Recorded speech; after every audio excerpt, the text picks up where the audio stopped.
Finally આપણને આજે બહારનો ફેરો એટલે કે તેલંગાણાના આદિલાબાદ ગામનો ફેરો મળી ગયો છે ભાઈ. એટલે આપણે ખોખરદર ઠાકર હોટલે ચા ફાકી કરીને દેવાભાઈને હારે લઈ અને એક મજૂરને હારે લીધો છે. અને આપણે દાદાજી કંપનીમાં લોઠડા ભરવા જવાનું છે, તો આપણે સેલ્ફ કાઢીને મારી દીધો છે અને આ ચાલ્યા આપણે લોઠડા.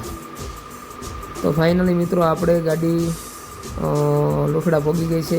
ભાઈએ ગેટ ખોલી દીધો છે, અંદર શટર બંધ છે પણ માણસો મોકલે છે. આજે બુધવાર છે તો બધું બંધ છે. તો અડધી ગાડી ભરાઈ ગઈ છે મિત્રો અને આ આપણી કંપની છે. શું કે ભાઈબંધ, તો ગાડી લોડ થઈ ગઈ છે ને હવે આપણે ગાડીને મારીશું સેલ્ફ. આપણે જવાનું છે ઘરે, 8 વાગે નીકળવાનું છે. દેવાભાઈ ગાડીની અંદર બેસી ગયા છે ને આપણે આ મારી દીધો છે સેલ્ફ. તો મિત્રો આપણે 8 વાગ્યા પછી આ કોઠારીયા ગેસે ગાડીને ગેસ ફૂલ કરાવી લીધો છે અને આપણે ચડી ગયા છીએ કોઠારીયાથી હુડકો ચોકડી તરફ જવા માટે. ચાલો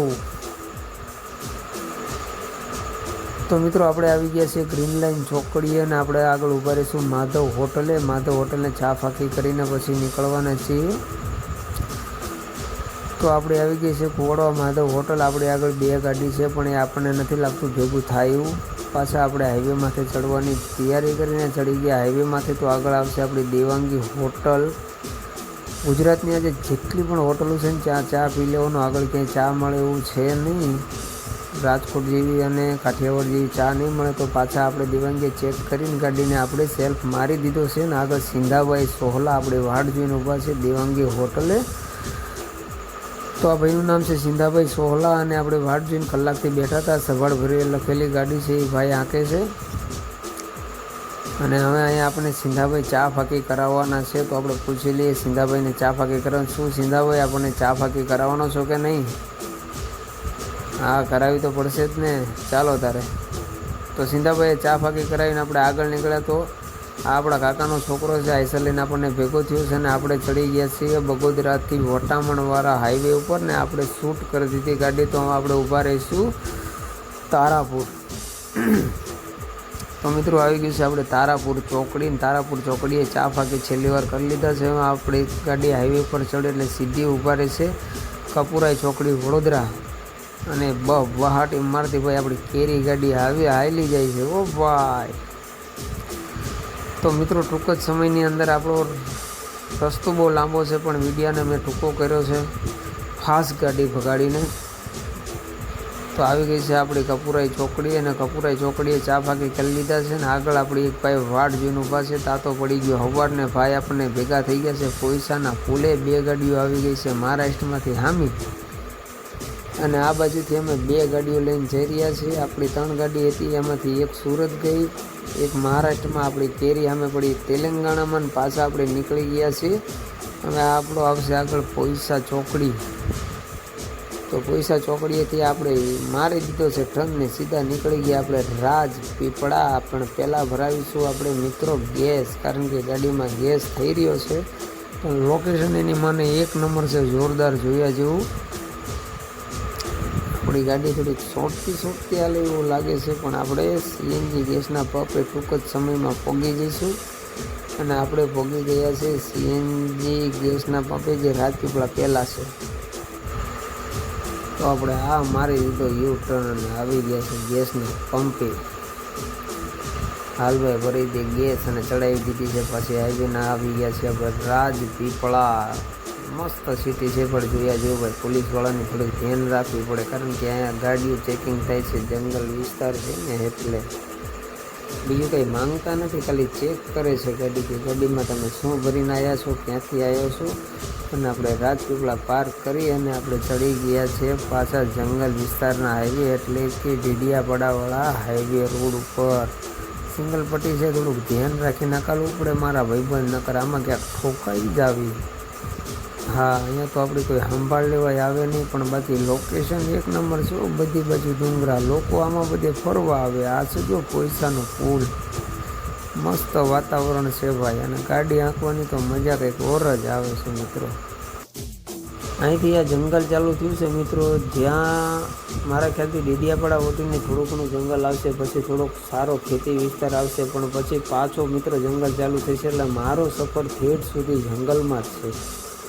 જ્યાં સુધી હું ત્યાં પહોંચીશ ને ત્યાં સુધીનો સફર મારો એકદમ જંગલનો જ છે, પણ મજા બહુ આવવાની છે મિત્રો. જો આ ખટારાવાળા ભાઈ કેવા આ ગાડીઓ ચડ્યું નથી એટલે ઊભા રહી ગયા હે ભાઈ. સફર લંબા હે ફિર ભી મજા આને વાલા હે, ચલો દોસ્તો થોડા હમ મજા લેતે हैं. जिंदगी है मेरे भाई, जीने का मज़ा भी लेना पड़ेगा ना. हम सिर्फ गाड़ी नहीं चलाते मेरे दोस्त, घूमने फिरने का भी शौक रखते हैं.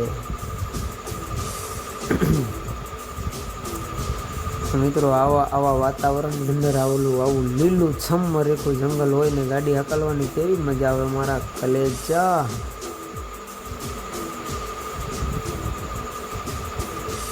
કપડાટી મારતી બહુ ધ્યાન રાખવું પડે આ જંગલની અંદર ભાઈ. એકદમ વળંક આવી જાય, એકદમ ઘાટ આવી જાય, ક્યારે ઉતર ચડાવવામાં ખબર જ નથી પડતી ક્યાંથી ને ક્યાં ગાડી જાય. આ તો ઠાકર ક્યાં હાજા નરવા ઘરે ભોગાડે ભાઈ મારા કલેજા. આ લોકેશન તો કંઈક અલગ ટાઈપનું આવ્યું છે, પણ ખટારાવાળા અને ગાડીઓવાળા આમાં બહાટી માર્યા હાલ્યા આવે છે. જો ધ્યાન રાખવું પડે. અહીંના લોકો પિયાસી પણ હોય મિત્રો, પીને પણ આમાં આવતા હોય. ક્યારે ધબ દેખાણો ધબડકો બોલાય દેખાણ મોરો આવી જેનું કાંઈ નક્કી હોય નહીં. તમે પણ મિત્રો જાઓ તો બહુ ખાસ ધ્યાન રાખજો આ રાજપીપળાના જંગલ અંદર, કારણ કે અહીંયા ઘણીવાર મેં જોયું છે ખટારા અને આમાં મોરો દાબી અને ટ્રાફિક કરી નાખતા હોય છે. ક્યારેક આપણે સામે આવે અને આ જો આ છે ડેડિયાપાડાની ચા અને આ શું તો મિત્રો આપણે પહોંચી ગયા છીએ ડેડિયાપાડા વોટીની એક હોટલ છે જય માતાજીનો. ઓલા ભાઈ જે તમને દેખાણા કાઢી મારી હારે હતા અને આપણે ડેડિયાપાડાથી ચડી ગયા છીએ સિત્તોર ચોપડાવાળા હાઈવે ઉપર. અને મિત્રો મારા ખ્યાલથી જાજો ટાઈમ અમે સિંગલ રોડ ઉપર જ ગાડી ચલાવી છે, સિંગલ પટ્ટી રોડ ઉપર. ને આપણે આ શેરપુર ચોપડાએ વટી ગયા છે, સોરી આપણે સાદા વટીને શેરપુરવાળા રોડ ઉપર આવેલા જેવું. ત્યાંનો વિસ્તાર છે બધો કાઠિયાવાડ જોવો તમે, એકદમ બધું તમને કાઠિયાવાડ જેવું દેખાય. અહીંયા બાવળ લીમડો પીજડો એવું ના આપણો પડી જાય છે રાઈટ. કયા રોડ ઉપર જાય તો મને ખબર નથી, પણ જાય છે બહાટી મારતી ગાડી. મિત્રો આપણે હોટલે 2-3 કલાક હોઈ ગયા હતા એટલે યાદ નહોતું રહ્યું. હજુ આપણે શેરપુર પહોંચી ગયા નથી. આ શેરપુરવાળો જ હાઈવે છે. શેરપુરથી આપણે આગળ નીકળી ગયા એટલે આપણે મારા ખ્યાલથી અત્યારે યાવલવાળો રોડ હોવો જોઈએ. એના ખટારાવાળા ભાઈ છે ને મને સાઈડ દેતા નથી ને મારો મગજ હલી ગયો. પછી મેં કોઈ ઝાટકીને સપનું દબાઈ દીધું. 1 2 3 ને 4 ને બધાને બહાટી કરતા વાયન મૂકી દીધા મિત્રો. જો એટલે શું ને વળાંક છે તો મેં ગાડી દબાવી નથી. મારો ભાઈ સપનું દબી દીધું. હું હોગા વો દેખા જાએગા. ઓલો એક મારા મોટો ફફડાટી મારતો જાય છે, એ મારા ખ્યાલથી હાથમાં આવવાનો નથી. પણ આ જો કલેજાના કટકા એની સાઈડ ખાઈ વગર રહું નહીં હો. હા જો પડકે તો ભોગી ગયો મારા ભાઈ. મજા બહુ તારી આવી ભાવ, ગાડી ચલાવવાની કા મજા તો કોઈ છોરી જ્યારે લેને ભાઈ. આપણે ચડી ગયા પછી આ જો આ જલગાંવ ભૂસાવલથી નાગપુરવાળા હાઈવેમાંથી ઓ ભાઈ ફફડાટી મારે આપણે ગાડી. ના નાગપુરવાળા હા કયો હાઈવે? એટલે હા તો હૈદરાબાદવાળો હાઈવે છે. આપણે બાલાપુરથી વળી ગયા પાછળ હૈદરાબાદવાળો હાઈવે. પણ ભાઈ અમે જંગલ વિસ્તાર પાછું ચાલુ થયું છે. જો આ ઘાટ છે હાઈવે રોડમાં તમને દેખાતો નથી, પણ હું આગળ જતાં તમને ઘાટે દેખાડે. પેટ્રોલ લઈ નાખવા પડે ભાઈ ને, સીએનજી ગેસ મળતો નથી. 400 કિલોમીટરમાં ભાઈ આપણે પેટ્રોલમાં ગાડી આપી એ ખાલી 10 ની એવરેજ આપે. બોલેરા કરતા ઓછી. અને પીલે મેરી રાની अभी तो तेरे को बहुत चलना है मेरे भाई. 3 બોટલ તો પી ગઈ છે તો હજુ એનું ભરાણું નથી. કાંઈ વાંધો નહીં, ભલ પીતી આપણને ભાઈ એન્જોય કરાવે છે ને ભાઈ. તો આવી ગયો છે આ ફુરસદનો ઘાટ. ઘાટ જો ઉતર્યો એટલો ફુરસદ ગામ આવે છે. ચોટીલા જેટલો ડુંગર આધર છે એની ઉપરથી આપણે અવળા નીચે ઉતરી રહ્યા છીએ ભાઈ. અને આમાં પણ અમારા ભરવાડ ઘણા રહ્યા છે ભાઈ. અને આવી ગયો છે પાછું જંગલ આવી ગયું છે. આ તેલંગાણા અને મહારાષ્ટ્રની વચમાં જે જંગલ આવે ને એવડું જંગલ છે, પણ ચોખ્ખું જંગલ છે ભાઈ. આમાં થોડાક જંગલી જનાવર રહેશે પણ આમાં અઘોસર નથી. અને આવી ગયો છે તેલંગાણાનો હાઈવે પાછો નાગપુરવાળો. આપણે પાછી હાઈવે માથે ચડાવી દીધી છે. અને ભૂમિના ભણાઈ આવી ગયું આપણું તેલંગાણાના હનુમાનજી મહારાજ.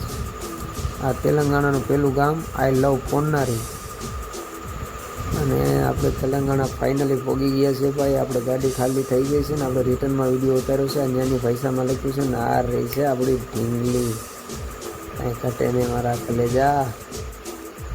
તો આપણે ત્યાંથી પણ પાછું પેટ્રોલ ભરાયું. આપણને ખબર છે કે આપણે હજી 200-300 કિલોમીટર સીએનજી ગેસ મળવાનો નથી, એટલે પેટ્રોલ ભરાઈને પાછા નીકળી ગયા છીએ. કોઈનો ભાણો નિહારે છે તો એને હારે લીધો છે, એટલે આપણે કંઈ ઉપાધિ નહીં. અને બધા લોકો ઓળખીતા છે. બાકી જમાવટ છે મિત્રો, કંઈક નજારો કંઈક અલગ જ હતો ને જીવવાની મજા કંઈક અલગ આવે એવો બધો વિસ્તાર હતો. ત્યાંના વાહનો, રિક્ષા ને બધું અલગ ટાઈપનું લાગે છે. ત્યાંના લોકો બોલે એ આપણને સમજાય નહીં એવો બધો વિસ્તાર છે. પણ આમ ખેતી વિભાગને બધું જોવો તો આપણે ગુજરાત જેવું લાગે છે, લાંબો ફેર નથી. અહીંયા જે પાકે છે એ બધું ત્યાં પાકે છે.